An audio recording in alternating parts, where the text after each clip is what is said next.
And the scripture is saying in Ephesians chapter 2 and verse 1, when it calls us to remember what we were dead in our transgressions and sins.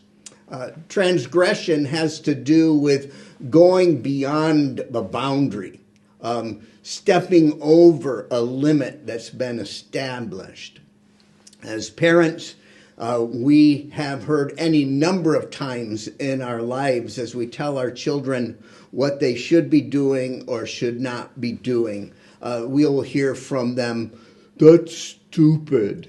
That limit just doesn't make sense to them. And so they'll call us out on it. And they will test the boundary. Or we will say to them, "If you do that one more time," and then they do it because they're testing the boundary to see if it's real. And then we'll come back and say, "That's the last time."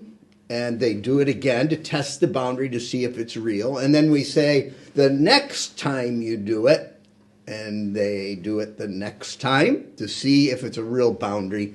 Then we respond, usually in grace and mercy, right? No, mostly out of frustration, we let them know that they've violated the boundary. When we cross a boundary, when we go beyond the boundary or beyond the limit, that's a transgression. Today, we have all kinds of directives from our governors or our local officials about how we're to behave in public. And we have a lot of transgressors as you go about. And you have adults saying, "Well, that's stupid." And so then our children are going to come back and say, "Well, that's stupid." Transgression. We're dead because of our transgressions, because we have violated God's boundaries for life and godliness. And we are dead in our sin as well. And sin means to miss the mark. In Romans chapter 3 at verse 23, the scripture says, "For all have sinned and fall short of the glory of God." To miss the mark, we fall short. It's an archery term. We shoot an arrow and it falls short of the bullseye. For some of us, it falls short of the target. But it falls short. And our sin always falls short of the glory of God. And so our condition is, remember what our condition is? We were dead in our transgressions and sin. Why? Because we were followers. We were followers. We followed the world.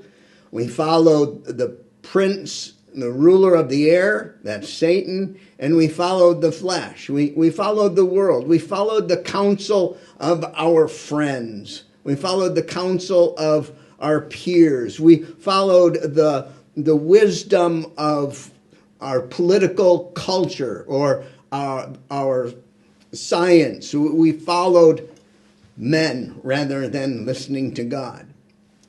And so we follow the world. We follow Satan. We believe his lies.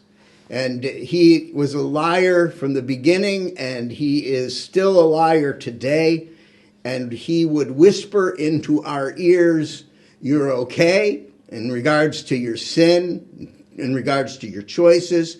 He would whisper into your ear, "You're no good," in terms of your ability, in terms of your relationship with God. You're not worthy, that you can't trust God's grace. He would say concerning God that he's not good, and if he loved you, he wouldn't allow this to happen to you.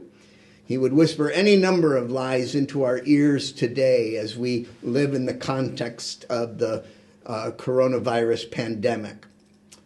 And then he would appeal to our flesh. We are dead in our transgression and sin because we follow the world, we follow Satan, and we follow our flesh.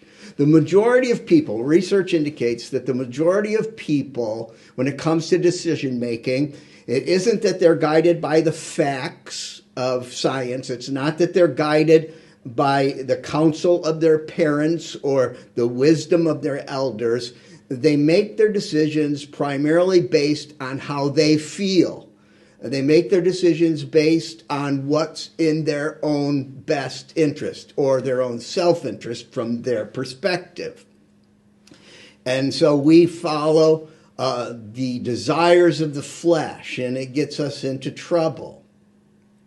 The result of all of this is that not only were we, in terms of our past, dead in our transgressions and sin, not only were we followers of the world and Satan and the flesh, but the result is that we were by nature deserving of wrath. We shouldn't be surprised that the wages of our sin is death, that the just deserving response to our sin is that we are under the judgment of God. That is who we were. Remember what you were. You were dead in your transgression and sin. You were followers of the world, of Satan and the flesh, and as a result, you were by nature deserving of God's wrath.